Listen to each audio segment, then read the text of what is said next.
에베소서는 사도 바울이 에베소 교회에게 보낸 편지입니다. 에베소라는 지역은 터키에 있는 그런 도시고 지금도 이 에베소라는 도시가 존재하고 에베소 교회의 유적지가 지금도 남아 있습니다. 사도 바울이 복음을 전하다가 로마 감옥에 갇힌 다음에 그 감옥에서 이 편지를 썼기 때문에 이 편지를 우리는 옥중서신 그렇게 이야기를 합니다. 에베소서, 빌립보서, 골로새서 그리고 빌레몬서 네 권의 책을 옥중서신 그렇게 이야기를 합니다. 그러면서 이 에베소서의 총 주제는 그리스도 안에서의 만유통일, 이것이 에베소서의 주제입니다. 만유통일이라는 말은 유대인이 되었건 이방인이 되었건 그 어떤 사람이 되었건 예수를 통해서 하나님의 거룩한 믿음의 공동체가 되어간다, 이런 말씀하시면서 그래서 예수 그리스도 안에서의 만유통일 이렇게 이야기를 합니다. 그러면서 오늘 우리는 에베소 3장 말씀을 이렇게 놓고 보면서 비밀이라는 그런 단어가 몇 차례 등장합니다. 그래서 오늘 설교의 제목을 그리스도의 비밀이라 이렇게 제목을 잡았습니다. 3절을 보시면 곧 계시로 내게 비밀을 알게 하신 것은 내가 먼저 간단히 기록함과 같으니, 그리고 4절에서도 그것을 읽으면 내가 그리스도의 비밀을 깨달은 것을 너희가 알 수 있으리라. 그러면서 이 비밀이란 말씀을 또 이 단어를 말씀을 하시고 있습니다. 그래서 오늘 설교의 제목처럼 이 그리스도의 비밀이란 말이 뭘까, 이런 거를 말씀을 드리고자 합니다. 이 비밀이란 말을 두 갈래로 해석을 해봅니다. 첫 번째는 좀 좁은 의미로서의 비밀이 뭘까, 또 더 큰 의미로서의 비밀이 뭘까, 이렇게 좁은 의미와 넓은 의미의 비밀이라는 것을 해석을 해보고자 합니다. 좁은 의미의 비밀은 이런 겁니다. 지금 이 편지는 말씀드린 것처럼 에베소 교회 교인들에게 보내는 편지고 에베소 지역에 있는 사람들한테 보낸 편지잖아요. 이방 사람들입니다. 사도 바울이 이방 사람인 에베소 사람들에게 이 편지를 쓰는 거예요. 그러면서 다행스럽게 이 지역에 교회가 설립이 돼서 에베소 교회가 설립되었지만 그 교회 안에 있는 사람도 마찬가지고 교회 바깥에 있는 사람도 마찬가지고 유대인들과 이방인들 간의 묘한 어떤 갈등, 대립, 경쟁심, 이런 것이 그렇게 있었습니다. 유대인들은 우리는 택함 받은 사람들이다, 우리는 하나님께로부터 부름받은 백성들이고 아브라함의 백성들이고 우리는 선택받은 백성들이다, 그런 어떤 그 선택받았다라고 하는 어떤 자부감이 충만한 사람들, 그런 사람들이고, 또 이방인들은 이방인들대로 그렇게 생각하는 유대인들을 바라보면서 저 사람들은 아브라함의 백성이래, 선택받은 백성들이래, 그런 것을 이렇게 보면서 한편 부러운 마음이 드는 거예요. 참 부럽다, 저 사람들은 어떻게 복이 많아서 하나님께로부터 부름받았고 택함을 입었을까, 한편 부럽기도 하고. 그런데 이 부러운 마음이 변질되어서 어떻게 작용되는가 하면은 어떤 적대감까지 생기는 거예요. 어떤 적개심, 이런 것이 생기는 거예요. 미워지는 거죠. 그러면서 그런 적개심이 생기고 유대인들을 바라보면서 어떤 열등감도 생기고 이런 마음이 드는 겁니다. 그러니까는 유대인들은 선택받았다고 하는 그런 자존감, 그러면서 동시에 이방인들을 무시하고 또 업신여기는 그런 마음이 깃들고, 그리고 이방인들은 또 이방인들대로 유대인들을 바라보면서 한편 부럽기도 하지만 그러면서 동시에 적개심도 들고 또 열등감도 들고, 이런 묘한 감정들이 유대인들은 유대인들대로 이방인들은 이방인들대로 그렇게 있었다, 그 말이에요. 그런데 이런 적개심이라고 하는 거는 그 기저라는 것은 그 밑바탕을 얘기하는 거죠. 적개심의 그 밑바탕에는 역시 부러움이 들어있는 거예요. 부러움이. 2차 세계대전 때 히틀러가 그 유대인들 600만 명을 가스실에 집어넣고 죽입니다. 왜 죽였을까? 유대인들에 대한 어떤 적개심 때문에 그래 죽였지만 결국 그 밑바탕에는 유대인들에 대한 그런 그 부러움이 있었던 거예요. 유대인들이 그들은 선택받았고 또 하나님의 백성이나 그렇게 자부감을 갖고 그렇게 살아가는 것이 부럽고 이것이 변질되어서 적개심과 이런 것이 또 발동되면서 유대인들을 죽이는 그런 일이 벌어졌던 겁니다. 이 당시도 마찬가지 그렇게 이방 사람들이 유대인들 바라보면서 부러움과 또 열등감과 적개심과 이런 것이 들으면서 자연히 유대인과 이방인들 간에 어떤 묘한 갈등과 경쟁심이 그렇게 있었던 겁니다. 그래서 하나님은 이 사도 바울의 마음을 감동하시면서 이 편지를 에베소 교회에 보내면서 에베소 사람들아 너희들이 이방 사람들이지 않냐? 유대인들이 택함받았고 하나님의 백성이라 그에게 말했지만은 그러나 유대인들도 예수 믿어서 하나님 앞으로 가야 되고 너희 이방인들도 예수를 통해서 하나님께로 가야 된다. 그러니까 어느 누구를 막론하고 택함을 받았던 받지 않았던 잘났던 못났던 남녀 노유 모든 사람들을 막론하고 예수를 통해서 다 하나님께로 나아갈 수 있다. 유대인들은 선택받았다고 그러지만 그들도 역시 예수님을 통해서 하나님 앞으로 나와야 되고 이방인들인 너희도 예수를 통해서 하나님께로 나아가야 되고 또 나아갈 수 있다. 이 말씀을 하시고 있는 거예요. 그러니까는 이 이방인들이 막연히 유대인들을 바라보면서 어떤 열등감과 부러움과 적대감을 갖고 있었지만은 사도 바울은 이 에베소서를 쓰면서 너희들도 버림받은 것이 아니고 너희도 예수를 통해서 얼마든지 선택받은 백성으로 하나님의 백성으로 죄사함 받은 백성으로 얼마든지 올 수 있으니까는 예수를 통해서 와라. 이 말씀을 하시는 거예요. 그래서 이것이 바로 비밀이라는 거죠. 이방 사람들은 버림받는 줄 알았고 하나님이 없고 외인이고 버림받은 사람들이고 유대인들이 말한 것처럼 지옥 갈 백성들이라고 그렇게 말하면서 정말로 그런 줄 알았는데 우리와 같은 이방 사람들도 예수를 통해서 하나님께로 갈 수 있구나. 우리도 하나님의 자녀가 되는구나 라고 하는 것이 비밀이라는 거예요. 그게 비밀이라는 겁니다. 그래서 3절을 보시면 곧 계시로 내게 비밀을 알게 하신 것은 내가 먼저 간단히 기록함과 같으니 그것을 읽으면 내가 그리스도의 비밀을 깨달은 것을 너희가 알 수 있으리라. 그래서 사도 바울도 이것을 몰랐어요. 사도 바울 자신도 유대인이면서 유대인만 구원받고 유대인들만 선택받았고 이방 사람들은 버림받은 것으로 본인도 그렇게 알고 있었지만은 다메섹 가다가 예수님 만나고 성령 받고 나서 눈에서 비늘 같은 것이 떨어지면서 그러면서 누구나 다 유대인이 되었건 이방인이 되었건 다 죽을 수밖에 없는 그런 죄인인데 누구나 다 예수를 통해서 하나님께로 갈 수 있다. 이방인들 너희도 예수를 통해서 하나님께로 가야 되고 갈 수 있고 가야 된다. 라고 하는 것이 곧 비밀이다. 이것을 내가 깨달아서 깨달은 이것을 내가 너희들한테 지금 전하고 있다. 이런 얘기를 하고 있는 거예요. 그래서 5절을 보면 이제 그의 거룩한 사도들과 선자들과 성령으로 나타낸 것 같이 다른 세대에서는 사람의 아들들에게 알리지 아니하였으니 다른 세대에게는 알리지 않았다. 그 말은 지금까지 이렇게 유대인이 되었건 이방인이 되었건 누구나 다 예수를 통해서 하나님께로 갈 수 있다고 하는 이 모든 것이 지금까지 알려진 것이 없었다. 그 말이에요. 한 번도 이 세상에 알려진 것이 없었는데 하나님께서 사도 바울을 통해서 지금 이 복음과 이 비밀을 이제서야 지금 내가 말하고 있다. 그 말이에요. 이제서야. 자, 이것이 그리스도의 비밀의 좁은 의미로서의 그리스도의 비밀인 겁니다. 뭐라고요? 유대인도 이방인도 누구나 다 예수를 통해서 하나님께로 갈 수 있다. 이것이 그리스도의 비밀이고 이것이 좁은 의미로서의 비밀인 거예요. 두 번째는 넓은 의미로서의 비밀을 말씀을 드리고자 합니다. 넓은 의미로서의 비밀이 뭘까? 그것은 이런 겁니다. 계시예요. 계시 사건. 보여주는 사건입니다. 여러분 계시라는 거는 좀 어려운 말이고 사실은 잘 쓰지 않는 말이지만은 계시는 보여주는 것을 계시라고 합니다. 궁금합니다. 어떤 것이 궁금하고 예를 들어서 장독 항아리에 장이 가득히 들어있는데 이것이 뚜껑을 다 덮어놔서 이게 간장 항아리인지 된장 항아리인지 고추장 항아리인지 이게 모르잖아요. 뚜껑이 다 덮어 있으니까. 그때 뚜껑을 열어서 이건 간장 항아리야, 이거는 고추장 항아리야 이렇게 보여주는 것을 계시라고 그렇게 얘기하는 거예요. 보여주는 겁니다. 완전히 드러내서 공개하는 것, 보여주는 것, 알리는 것, 이게 계시예요. 그런데 그리스도의 비밀을 두 번째 넓은 의미로서의 그리스도의 비밀을 얘기하면서 그리스도의 비밀은 계시다 이런 말씀 좀 드리고 있는 겁니다. 그럼 왜 예수가 계시일까?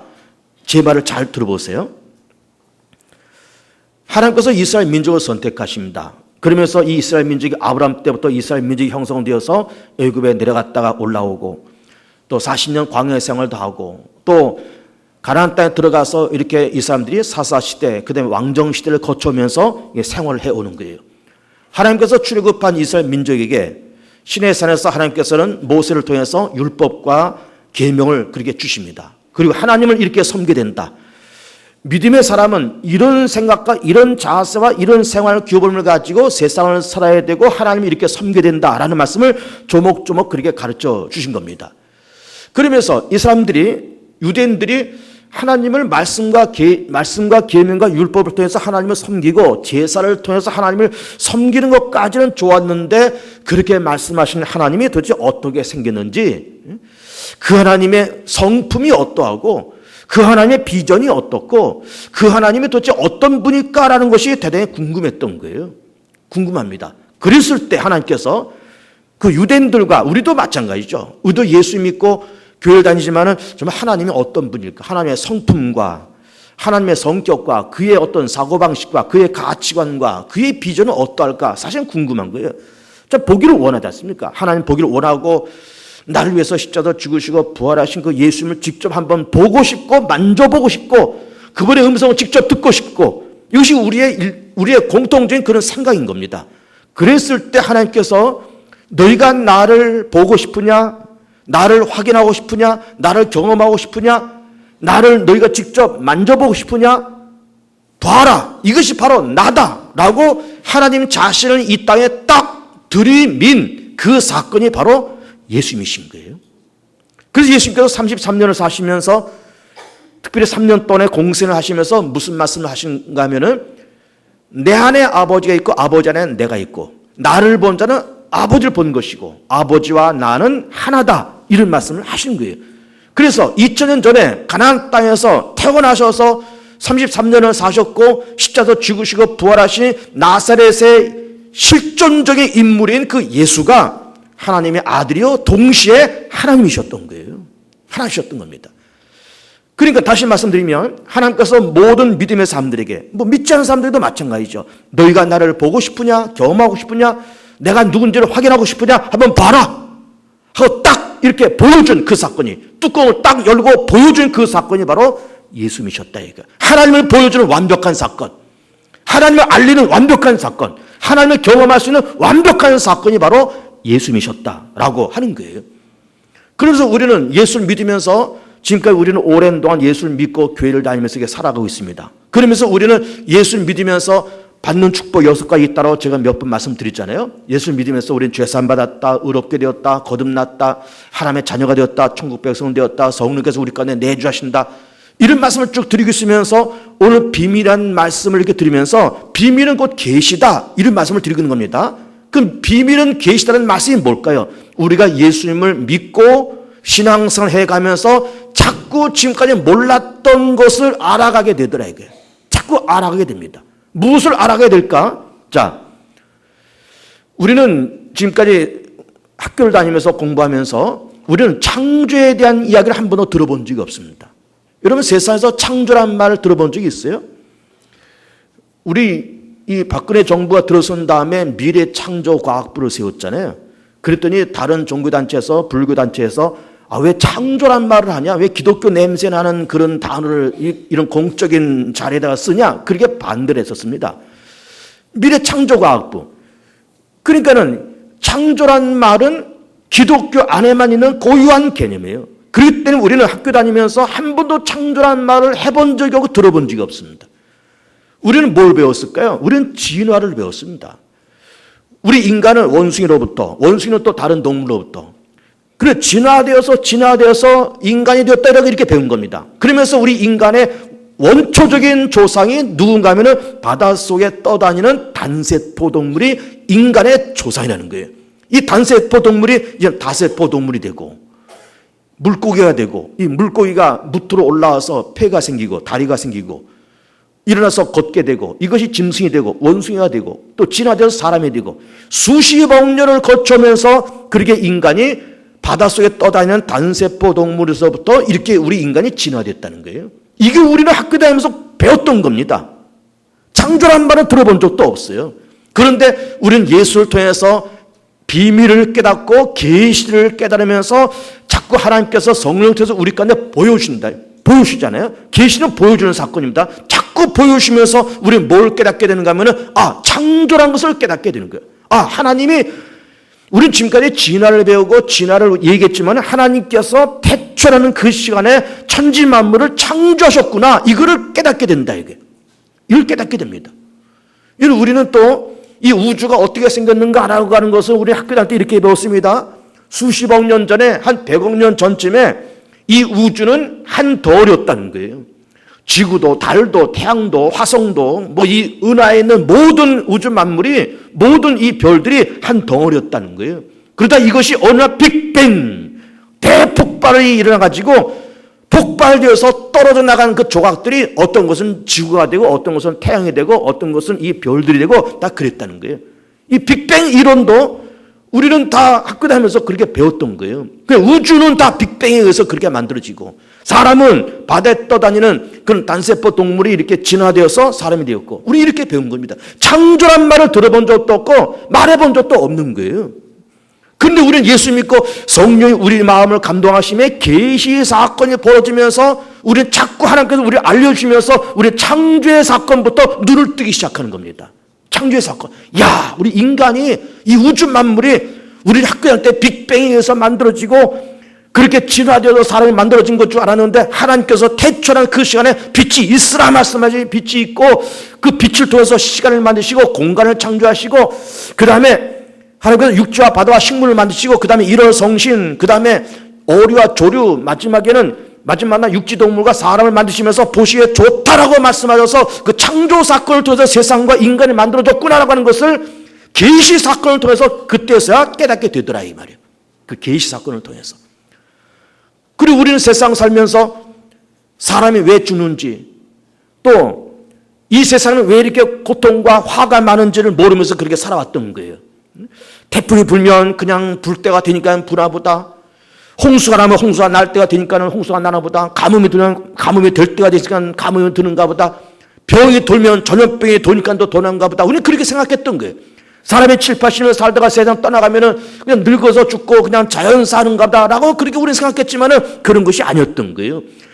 이 계시 사건을 통해서 하나님께서 우리 가운데 자꾸 보여주시면서 이 땅에 화가 있고 저주가 있고 죽음이 있고 이렇게 어두운 까닭은 아담과 하와가 선악과를 따먹기 때문이요. 그래서 인간에게는 원죄가 있고 공중 권세 잡은 원수마귀가 온 세상을 휘젓고 다니면서 악과 죄와 저주를 쏟아붓고 있기 때문에 세상이 어둡고 사람이 죄를 져서 그 원죄와 자범죄가 있어서 이 죄 때문에 사람이 죽는다고 하는 것을 성경만이 말하고 있는 거예요. 성경만이 말하고 있는 거예요.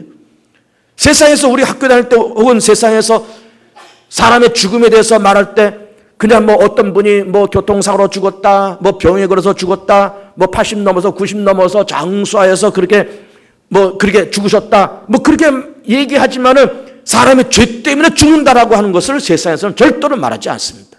모르니까는 말하지 않고 그것이 사실인지 아닌지 확증이 없으니까 말하지 못하고 그런데 성경에서는 정확하게 사람의 죽음을 말하되 사람이 죽는 것은 죄 때문에 죽는다라고 정확하게 말을 하고 있는 거예요. 정확하게. 그리고 우리는 예수 믿어서 난 죄산 받아 하나님의 자녀가 되고 나중에 천당 간다. 다 좋은 얘기지만은 더 나가서 우리는 예수 믿으면서 계시의 사건이 벌어지면서 그것이 비밀된 사건, 계시의 사건이 벌어지면서 창조의 사건이 있었구나. 아담과 하와가 범죄해서 인간에게 죄가 찾아왔구나. 사람의 죽는 것은 그냥 늙어서 죽는 것이 아니고 병들어 죽는 것이 아니고 죄 때문에 죽는 거로구나. 그리고서 죽는 것이 끝이 아니고 한 번 죽어서 정한 것이 그 다음에 하나님의 심판이 있고 죽음과 부활과 심판과 천국과 지옥이라는 이 네 가지의 시간의 축이 이런 종축이 우리 인간의 삶 속에 서서히 다가오는구나 라고 하는 것을 계시 사건을 통해서 우리가 깨닫게 되더라 그 말이에요. 그러니까 요 근래 제가 여러 번 말씀드린 것처럼 우리 인생은 종축과 형축이 있다. 종축과 형축이 있다. 그래서 우리는 그 종축의 개념 시간의 개념을 했잖아요. 횡축은 공간의 개념을 했잖아요. 그리고 종축의 사건이 죽음, 그 다음에 부활, 평가, 천국과 지옥 이렇게 네 가지 사건이 종추로 서 있는 이 시간의 사건이 우리 인간에게 서서히 다가오고 있다고 하는 것을 세상에서는 전혀 말하고 있지 않습니다. 사람이 왜 죽는지를 말하고 있지 않고 부활 사건, 평가 사건, 천국과 지옥 사건을 세상에서는 말하고 있지 않지만 우리가 예수 믿어서 성령 받아서 비밀된 사건을 깨닫고 계시의 눈을 떠보니까 사람이 죄 때문에 죽는 것이고 그 다음에는 부활의 사건이 있고 그 다음에 평가가 있고 하나님의 심판 때는 평가입니다. 평가가 있고 그 다음에 천국과 지옥이 있구나 라고 하는 것을 예수를 통해서 한 가닥 한 가닥 깨달아지고 그러면서 우리 눈에서 비늘 같은 것이 떨어지면서 신비로운 하나님의 사건에서 눈을 떠가게 되더라라고 하는 것이죠. 이것이 그리스도의 비밀인 거예요. 계시 사건인 겁니다. 계시 사건인 겁니다. 역사도 그렇습니다. 역사도 우리는 지금 2015년 5월 마지막 주일 나와서 예배를 좀 드리고 있습니다. 그러면서 우리는 당장 내일만 해도 6월이에요. 당장 내일만 해도. 그럼 5월 지나고 6월, 그 다음에 7월, 이제 여름 지나고 가을, 그 다음에 겨울, 그 다음에 2016년, 그 다음에 2017년, 그 다음에 2020년, 2050년, 2100년, 2500년, 3000년, 4000년, 무한정 세상에 그렇게 흘러갈 거라고 막연히 생각하지만은 성경이 말씀하신 건 그렇지 않다는 거예요.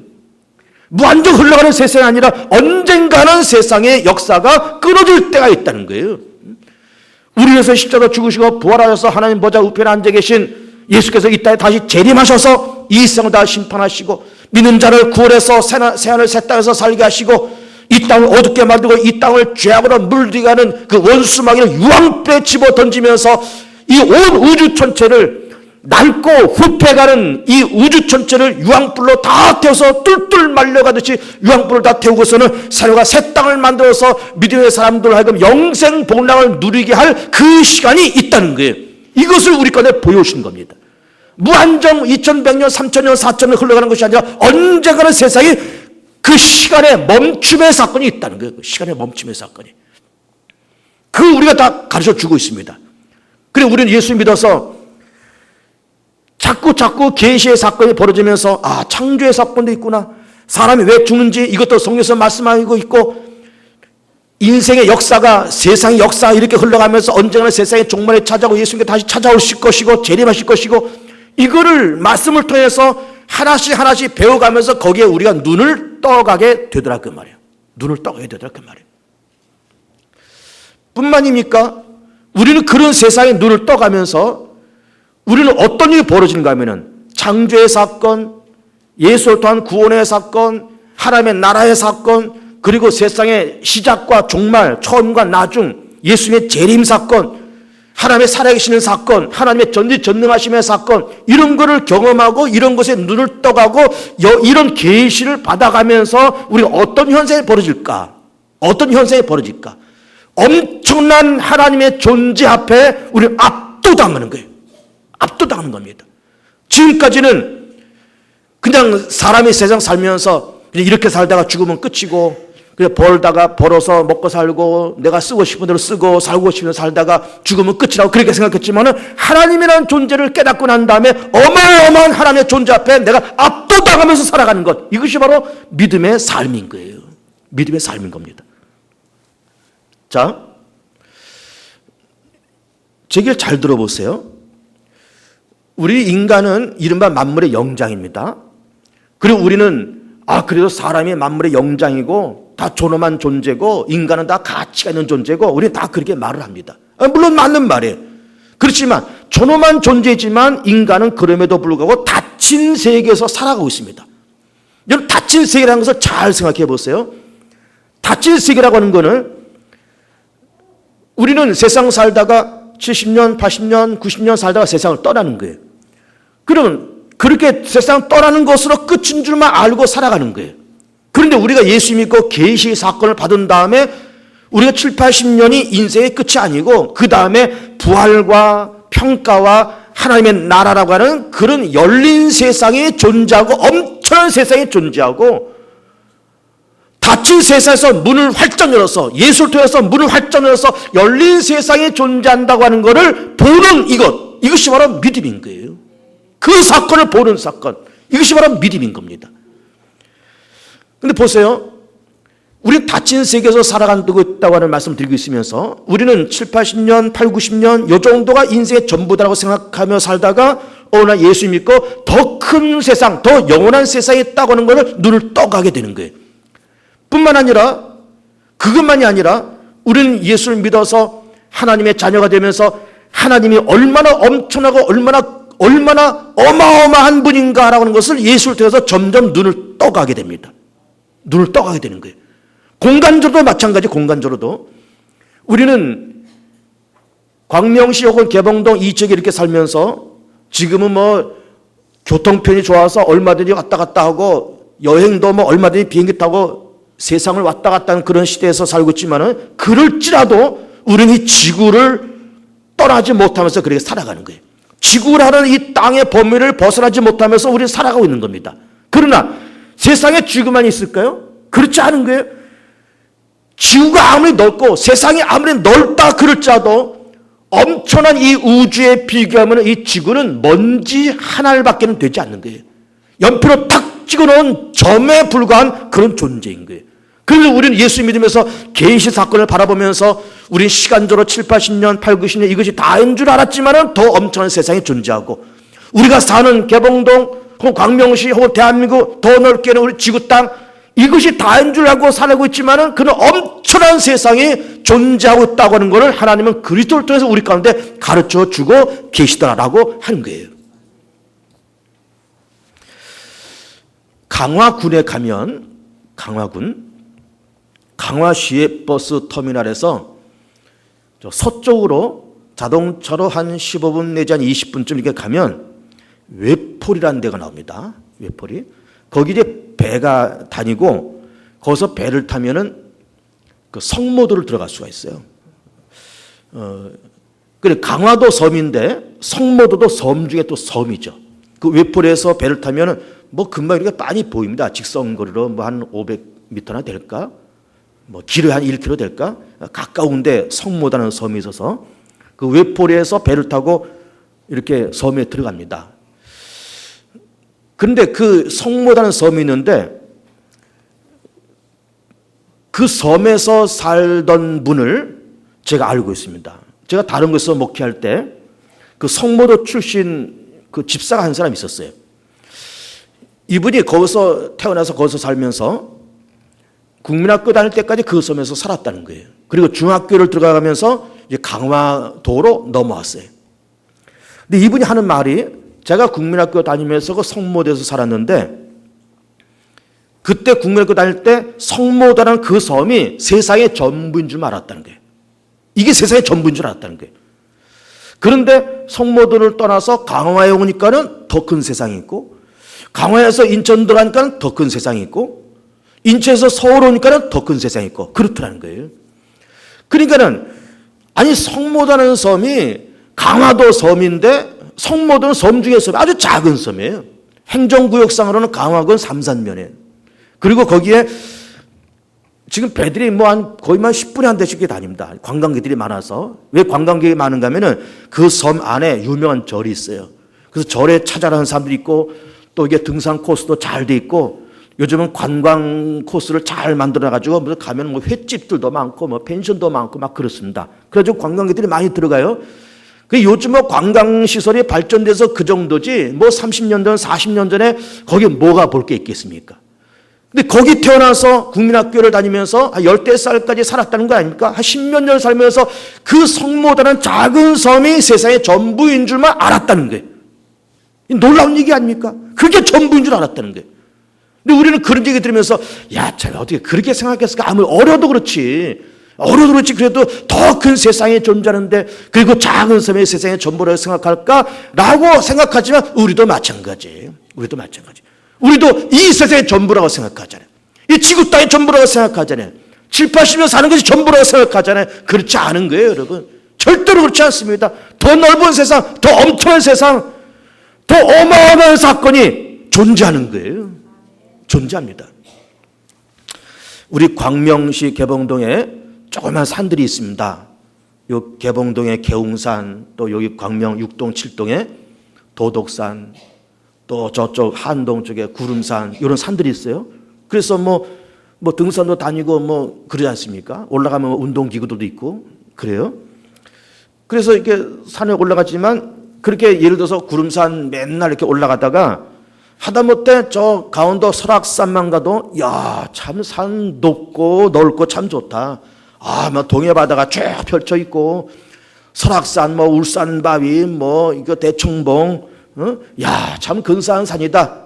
아, 구름산만 왔다 갔다 하다가 계웅산만 왔다 갔다 하다가 설악산만 가도 야, 참 엄청난 산이 있구나. 엄청난 산이 있구나. 우리 그렇게 말을 하는 거예요. 그런데 설악산 비교도 안 되는 어마어마한 산이 세상에 얼마나 많습니까? 얼마나 많아요. 오래됐지만 미국을 한번 여행해 본 적이 있습니다. 미국 서부, 캘리포니아를 시작으로 해서 미국 중서부 그리고 이쪽 동부까지 이 미국을 횡단하면서 여행을 해본 적이 있는데 그러면서 로키산맥 그 중턱에서 차로 몇 시간씩 달려가는 그런 길도 한번 가본 적이 있어요. 로키산맥 어마어마합니다. 여러분 지도를 보세요. 로키산맥 저 캐나다 꼭대기서부터 쫙 이 미국 중서부를 쭉 따라서 수천 킬로를 통해서 어마어마한 로키산맥이 있습니다. 어마어마한 로키산맥. 우리나라 뭐 설악산, 뭐 백두대간 막 그러지만 미안하지만 백두대간은 그 로키산맥에 비교하면은 그냥 동네 뒷산이에요. 동네 뒷산. 그 우리는 그러면 로키산맥은 또 그럴까? 또 어마어마한 것도 많은 거예요. 우리는 이 지구 땅, 야, 세상은 넓다 참. 세상은 넓다. 우리 그렇게 말하지만 하나님께서 계시의 사건을 우리 가운데 보여주시면서 이 지구 땅을 뛰어넘는 어마어마한 하나님의 나라가 존재하고 7, 80년을 뛰어넘는 어마어마한 시간, 영원한 시간이 존재한다고 하는 것을 보여주는 사건이 바로 그리스도의 비밀이고 그런 계시의 사건에 우리가 취해서 그 계시의 사건에 취해서 어마어마한 하나님이 존재하고 엄청난 하나님의 역사가 존재한다는 것을 바라보면서 그 어마어마한 하나님의 존재 앞에 무릎을 꿇고 그 하나님이 경외하고 그 하나님에 복종하고 그 손에 장악되어서 살아가는 이러한 삶이 믿음의 삶인 거예요. 이게 믿음의 삶인 겁니다. 남미에 가면 이구아수 폭포가 있잖아요. 어떤 사람이 이구아수 폭포를 구경하고 와서 이런 말을 합니다. 인생관이 바뀌었다. 이런 말을 하는 거예요. 어떤 사람은 티벳 고원, 중앙아시아, 중국 이쪽에는 티벳 고원, 그 티벳 고원을 이렇게 구경하고 오면서 인생관이 바뀌었다는 말을 하는 거예요. 왜 인생관이 바뀌었다는 말을 할까? 엄청난 세상이 있다는 걸 봤기 때문에, 어마어마한 자연이 있음을 봤기 때문에. 그런데 그까지 그 자연의 한 산물 아닙니까? 티벳 고원. 그 자연의 한 산물이에요. 이구아수 폭포, 뭐 로키산맥 다 자연의 한 부분인 겁니다. 그런 작은 자연의 한 부분을 보면서 우리는 압도를 당하는 거예요. 그런데 그것을 지은 하나님은 얼마나 크겠습니까? 티벳 고원 어마어마한데 로키산맥 어마어마한데 그걸 만드신 하나님은 또 얼마나 더 어마어마하겠냐 이 말이에요. 그 엄청난 하나님 앞에 하나님의 존재 앞에 무릎 꿇고 복종하고 경외하고 그 엄청난 손에 사로잡혀서 살아가는 이러한 삶, 이것이 바로 믿음의 삶인 거예요. 이게 믿음의 삶인 겁니다. 그러면서 우리는 그 엄청난 하나님 앞에 내가 작아지면서 마치 엄청난 티벳 고원 앞에 자연은 어마어마하게 크고 인간의 존재는 너무나 작다는 것을 고백하듯이 이곳에서 폭포를 보는 사람이 왜 인생이 달라졌다고 그렇게 얘기할까요? 그 자연 앞에 내가 너무나 작다 그 말이에요. 엄청난 티벳 고원 앞에 엄청난 로키산맥 앞에 내가 인간의 존재가 너무 작다 이거예요. 하나님이라는 존재 앞에 내가 너무 작다 이거예요. 하나님의 전지전능 앞에 나는 너무나 무능하다 이거예요. 강하신 하나님 앞에 나는 너무나 약한 존재다 이거예요. 엄청난 하나님의 존재 앞에 나는 너무나 미약한 존재다 이거예요. 그래서 내가 무릎을 꿇고 복종하고 회개하고 자복하고 두려워하면서 하나님의 손을 붙잡고 하나님 내 손을 붙잡는 이런 역사에 일어난 이러한 삶, 이것이 바로 믿음이고 이것이 바로 비밀인 거예요. 이게 비밀인 겁니다. 말씀을 정리합니다. 우리는 예수를 믿고 신앙생활 해가면서 예수 믿으면 뭐 영혼이 잘 되고 범사가 잘 되고 예수 믿으면 병도 낫고 예수 믿으면 자식들 다 잘 되고 예수 믿으면 아들 딸 낳고 다 좋대. 그 말 맞는 말이에요. 그러나 예수를 믿으면서 자꾸 계시 사건이 벌어지고 그렇게 비밀된 사건이 벌어지면서 엄청난 하나님을 발견하고 어마어마한 하나님의 존재를 발견하고 엄청난 시간이 존재하는 것을 발견하고 엄청난 하나님의 나라가 존재하는 것을 발견하면서 연약하고 미약한 우리가 무릎 꿇고 자복하고 회개하고 엄청난 하나님을 경외하면서 그리고 하나님의 존재 앞에 압도당하면서 살아가는 그러한 삶으로 자꾸 전환되어가는 이러한 삶이 진정한 믿음의 위대한 삶인 거예요. 또 무릎 꿇고 또 자복하고 주님 그렇습니다. 주님은 크십니다. 그러나 나는 참 너무나 왜소합니다. 주님은 정의롭습니다. 그러나 나는 너무나 부정합니다. 주님은 너무나 영원합니다. 그러나 나는 너무나 순간적입니다. 주님 용서해 주옵시고 부족하고 무능하고 순간적인 것에 묻혀 살아가는 이 무능한 죄인을 주어 받아주옵시고 주의 거룩한 손으로 붙잡아줘서 주의 전지전능한 뜻대로 나의 삶을 이끌어달라고 고백하는 그런 고백, 위대한 고백인 거예요. 그런 기도, 위대한 기도인 거예요. 그렇게 말할 수 있는 사람, 위대한 믿음의 사람인 거예요. 위대한 믿음의 사람인 겁니다. 교회를 뭐하러 다녀? 예수를 뭐하러 믿어? 그런 가치 없는 말을 하지도 말고 듣지도 말아야 돼요. 엄청난 하나님이 존재하는데 우리가 눈을 못 떠서 그렇지. 우리가 아직도 그 엄청난 하나님을 발견하지 못해서 그렇지. 엄청난 하나님의 존재를 발견하면서 무릎을 팍 꿇고 용서해달라고 붙잡아달라고 함께해달라고 외치는 그 고백, 이 고백이 그 인생을 살리는 거예요. 그 고백이 없으면 망하는 거예요. 그 고백이 없으면 개인도 가정도 나라도 민족도 망하는 거예요. 북왕조 이스라엘 남왕조 유다가 왜 망했을까요? 그 엄청난 하나님을 발견하지 못했어요. 그러나 다시 발견하고 나서 어마어마한 하나님의 존재를 깨닫고 그리고 날 위해서 십자가로 죽으시고 부활하신 하나님의 예수 그리스도의 그 존재를 깨닫고 그 앞에 무릎을 팍 꿇으면서 자복하고 회개하고 내 모습 이대로 받아달라고 전부 의지없어 내가 손들고 옵니다 하라고 그렇게 고백하는 그 고백이 그 인생을 살리는 거예요. 그 인생을 행복하고 건강하고 그리고 예수 그리스도의 비밀을 가슴에 품고 날마다 승리하며 응답받으며 나가는 복 있는 성도들 되시기를 축복합니다.